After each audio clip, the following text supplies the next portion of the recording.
Assalamualaikum warahmatullahi wabarakatuh. Selamat datang kepada rekan-rekan mahasiswa semua dimanapun Anda berada.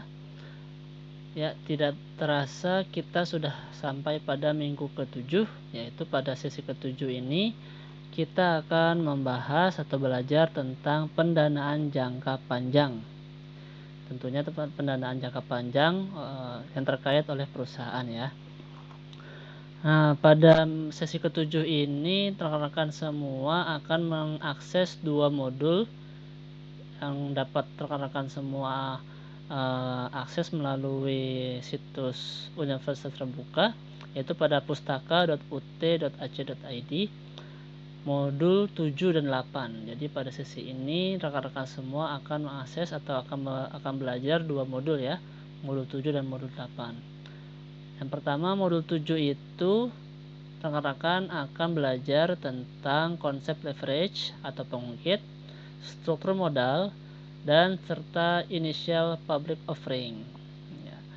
Konsep leverage yang pertama yaitu artinya pengungkit dalam bahasa Inggris, yaitu memiliki manfaat strategis bagi perusahaan untuk mengetahui dampak dari adanya biaya tetap terhadap laba atau risiko bisnis yang dijalankan.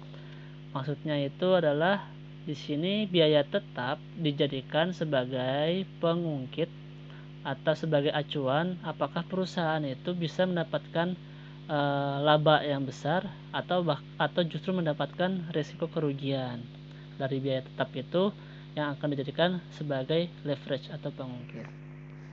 Lalu setelahnya itu akan membahas mengenai struktur modal. Nah, struktur modal itu berkenaan dengan utang dan modal perusahaan. Jadi perusahaan akan memperoleh modal itu dari sumber mana saja. Ada yang berasal dari hutang, ada yang berasal dari modal sendiri. Nah, komposisinya itu seperti apa yang baik bagi perusahaan? Apakah lebih banyak di hutang atau lebih banyak di ekuitas? Lalu juga pada modul 7 ini akan membahas mengenai initial public offering atau IPO, di mana perusahaan atau bisnis memperoleh modalnya melalui saham, yaitu mereka menjual saham kepada publik sehingga publik menginvestasikan dana mereka pada perusahaan dan perusahaan memperoleh modal. Itu pada modul ke-7. Lalu pada modul ke-8 di pendanaan jangka panjang ini akan membahas tentang leasing, warrant, convertible bond, saham preferen, serta konsultan keuangan, serta SWAP atau swap. Nah, pada leasing ini tentunya seperti namanya ya, tentang sewa menyewa, di mana perusahaan memperoleh asetnya itu melalui sewa, serta akan ada yang perlu diperhitungkan yaitu tentang apakah besaran sewa itu worth it ataukah terlalu mahal. Nah, lalu juga di sini akan membahas mengenai sumber-sumber modal yang lainnya. Ya, mungkin kalau kita sebagai investor, yaitu kita akan pernah mendengar tentang warrant, convertible bond atau bond yang bisa dikonversikan, dan saham preferen.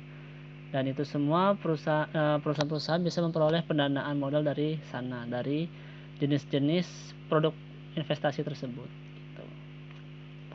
Nah, baik.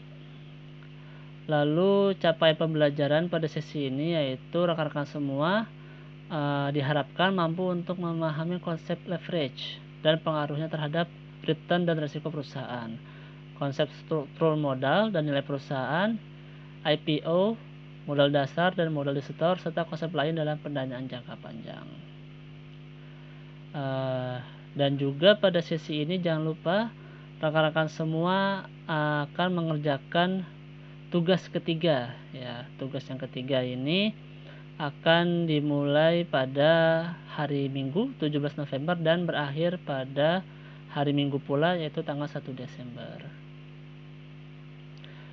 Baik, Di situ juga diharapkan rekan-rekan semua untuk selalu aktif ya dalam berdiskusi, karena dalam diskusi itu memiliki nilai yang akan ditentukan untuk menentukan nilai akhir dari rekan-rekan semua. Rekan-rekan juga dapat berlatih mengerjakan soal-soal yang sudah tersedia pada menu di bawah. Baik, sekian dari saya. Selamat belajar, selamat mengikuti. Sukses buat kita semua. Assalamualaikum warahmatullahi wabarakatuh.